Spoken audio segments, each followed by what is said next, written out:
Oh, all right. So good day, everyone. So today we will try to have a short video tutorial. Our next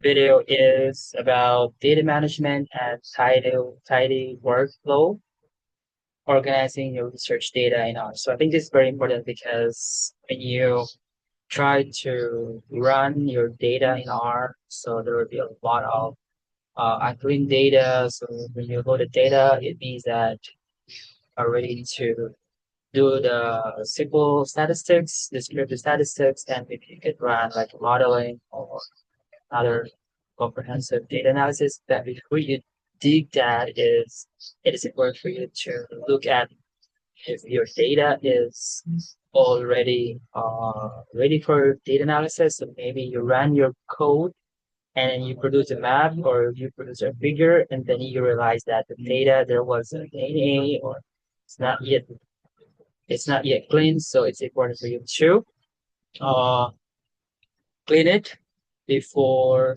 you load your data. So again, today is we'll be dealing with data management and tidy workflow. So let me just share you my screen here. So this is the working R Studio. So I'm not sure if you're familiar, but I think because everything can be searched on the internet. And so this is the R Studio. And this is actually where my environment. So this is where you see your data. And this is your history of your code. And this is where you see your draft configure. Just upload or save your videos, no, save your pictures and images or whatever you have in the table. If you know about graphs. So basically you can download it. So what I do is usually I go to session and go to set working directory and I will choose this video tutorial, which is I going to make. So basically all your output, your data will be saved in this video tutorial. So let me just check if I'm doing it right. So I have the video tutorials. So here is video tutorials data. I think this is okay. Now let's try to.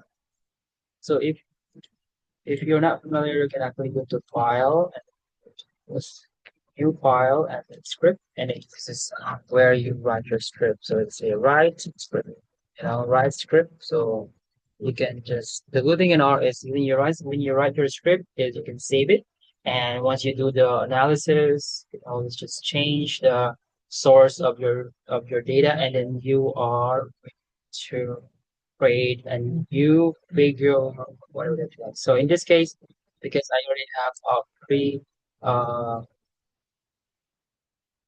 code, so I already asked the AI to help me with this code so that well would be easy for me to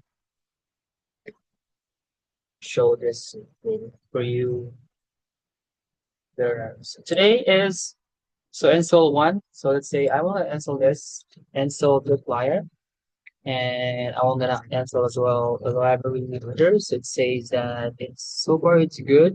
Everything is working so well. So here is I'm gonna create a data set. So you can ask AI to create a data set just for this video tutorial. So this is a good thing. So I'm creating a plot ID from from one two. So this is plot ID 11223.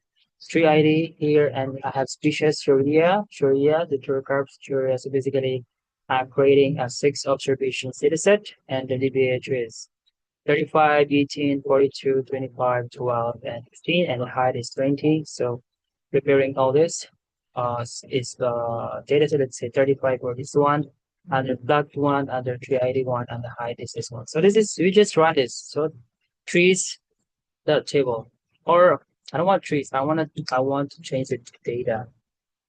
Okay, so because we are creating a new data. So let's just put this way, new data.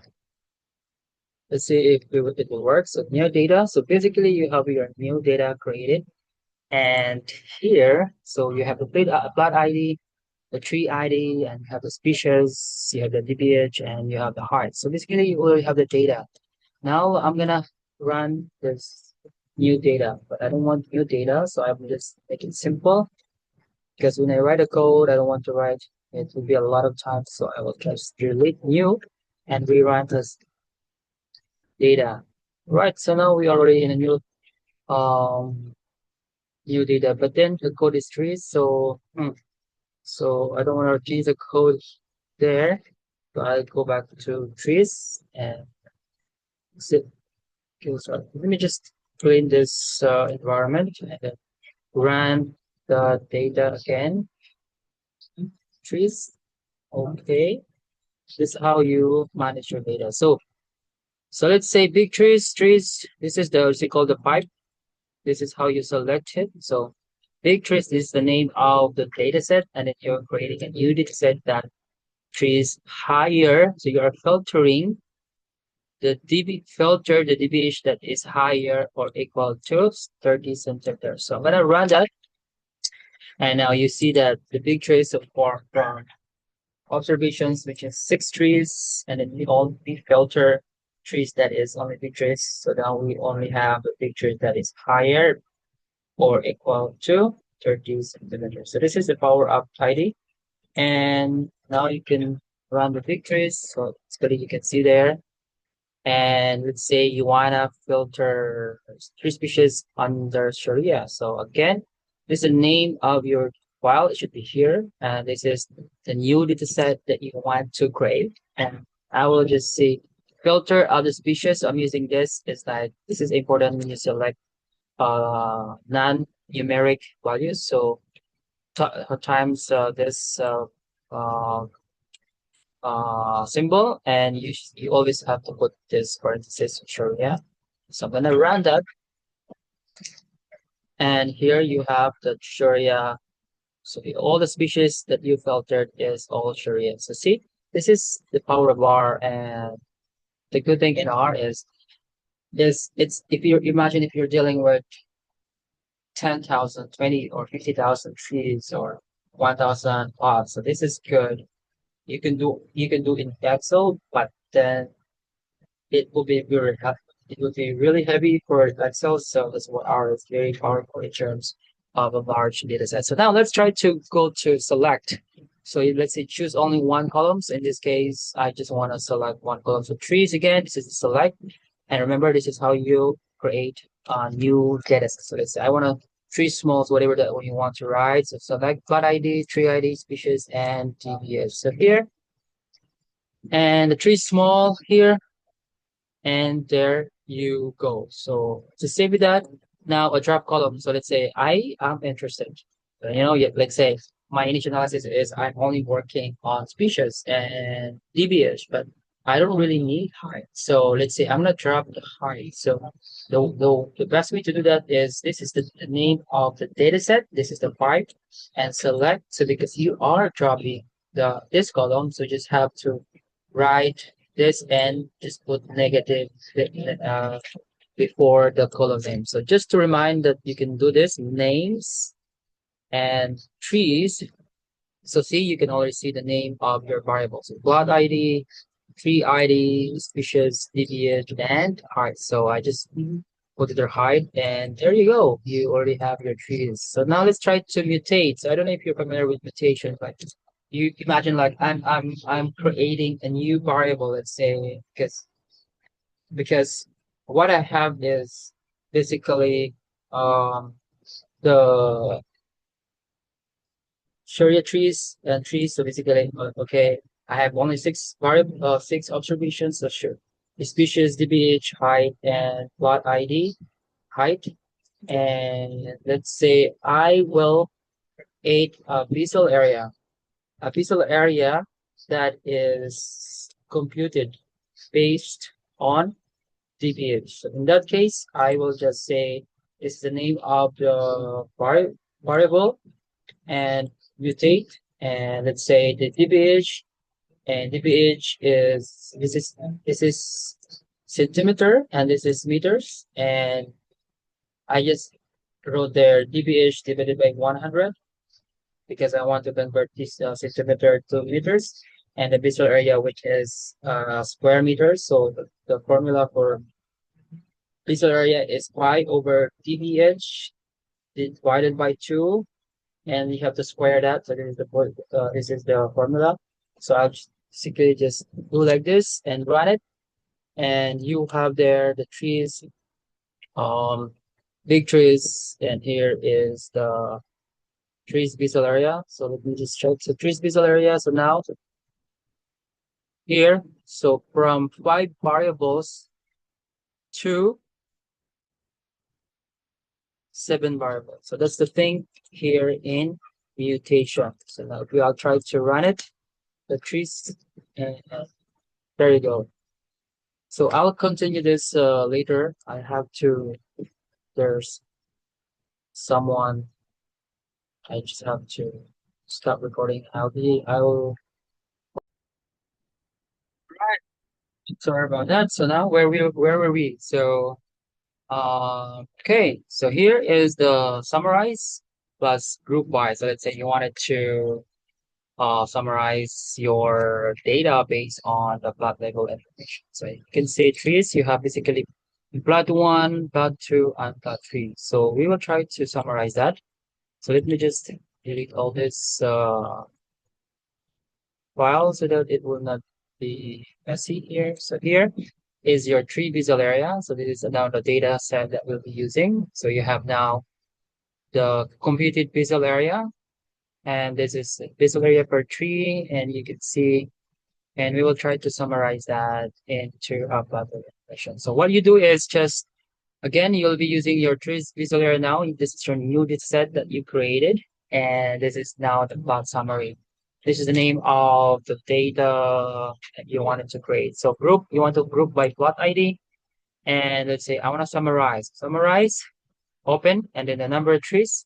So number of trees is figure n. You know this in statistics, so n is the number of samples, and you say the mean dbh is a new data set, and the mean dbh is it means that in a missing value, so you have to remove rm. So if there is missing value, you have to remove it. It means you have to say true, and the total visual area in terms of square meter, and the sum of the visual area in each plot.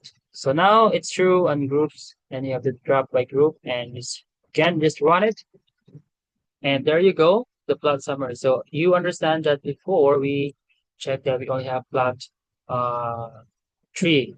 So plot 1, 2, and 3. And now you have the plot summary. So the plot 1, 2, 3, number of trees. And plot 1, you have number of trees 2, and plot 2, you have 2, and the plot 3, you have 1 tree. And then the mean dBA, so you can see the plot 3 has higher dBH, which is 55 centimeters. So basically you can see it by looking at your raw data. So here, your raw data is for plot 1, you have basically 3 species, and plot 2, you have 2, and plot 3, you have only 1. So this is easy to look at if you are only dealing with a small data set. But then imagine if your trees is already like 10,000, 15,000. This is hard. So that's why with this R is very powerful. So again, let's say plot summary, and you see that visual area. So the plot tree has a lot of, so it's only 1 tree, but it has a lot of visual area. So now, actually the good thing in R is you can just copy the code and replace the variable that you want to use. Let's say, for example, I want to summarize by species. So this is, I'm gonna just write a comment. So summary by species. And so what I do is the names of my trees, visual area, and I would say I want to look at the species. So I want to group, I want to summarize by group, not plot ID. So I'll just change it. So there's no other thing you have to do. Just change the group Y, and then I'm going to run it. And this is plot. This is a species summary. So just be careful with the naming. So species summary, and it should be here already. So species summary, so you can see I have three species, the Dipterocarpus, Ficus, Shoria. You can see the number of trees for the herbs is three, Ficus only one, and Shoria three. And then you can see the mean DBH of the Dipterocarpus is 48, Shoria is 26, followed by Ficus, and in terms of this. So this is the power of R, where you can basically just look at what kind of data set you have. So imagine if you have 30 species. So basically, it's easy for you to navigate all of this, and then that's it. You can just, when you report, you can already copy this table, or you can just basically um, save it as an Excel, and then you copy the Excel, and you can already write your story in your research. So again, combined with another set. So this is how it works. So again, to plot environmental, table, and plot ID, elevation, slope. So what we're doing here is to basically just another add variable, because we wanted to look at how this species is being influenced by, let's say, elevation and slope. So here, slope in terms of meter, and elevation in terms of meter, and slope in terms of the degree. So let's run this code and the plot ID. So let's have the plot ID. If it's in here, plot in by. Plot in by, you have plot one, plot two, plot three, elevation. And now the good thing in R again is remember that plot in by, you have your plot ID 1 to 3. And if you try to look at the trees, visual area, you have also the plot ID. So we can actually join or merge the data set by just using this one. Okay, so let's say plot summary in by, plot summary here, and left join plot ID. So left meaning to say this is tree ID, so left, this is left, meaning you have to join it on in this. So by plot ID, and then when you try to join it, so view plot summary. So plot summary not found. So I will try to check that plot summary. Oh, because we deleted the plot summary. So I'm gonna go back to my code and write it again just to make sure. So plot summary, and now I have plot summary. So plot summary. So this is the plot summary here. You can see that we have three plot ID and plot summary. So we have plot 1, 2, and 3. And this is the new data set that we wanted to create, including the environmental. So I'll just say left join, and I wanna join it by using plot ID. So I'm gonna run it. Now you have the plot ID summary in one. So let's just to check if it's here. So basically you now have your three plot ID and the elevation and the slope. So this is power bar again. And imagine if you're dealing with a lot of data sets. So let's say another pipeline, one clean workflow, filter, DBH, complete visual area summarized by plot, join with environment. So I think we've already done that. So now let's proceed to keep only trees that is higher or greater than 10 centimeters. So let's say let's do that. So you have the trees, and this is trees full, and DBH filter that is higher. Mutate DBH. This is just basically the formula that we had. And again, I want to summarize it by group by plot here and summarize this basically and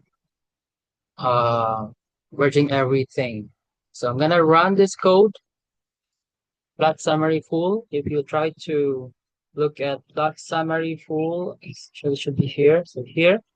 So this is the plot summary full, and now you have everything you need and plot summary. So yeah. So I think that's all for this tutorial, and I think I hope you learn a lot today on how to do piping and how to select the trees and how to merge this one data set. How, or you can also do this manually in Excel. But again, if you are, I'm just showing here like 6 observations. But if imagine if you are only dealing with, if you're now dealing with 10,000 or 3,000 trees, so then it would be hard to do this manually. So that's why R is the most powerful that you can use. So again, so this is my personal website. So if you have questions, you can ask me or you can write me my email, and this is my email address. So you can reach me out here with this is my email, rodrigo@gmail.com, and this is my working email, rafi.rodrigo@ipso.edu.ph. So I'm the current editor-in-chief of the Journal of Philippine Allied Universities and the Journal on Agro-Industrial Research Development. So if you have something to publish, you can write to this, and we're happy to look at your paper. All right, so I hope you learned today at least, and that's all. See you for our next video.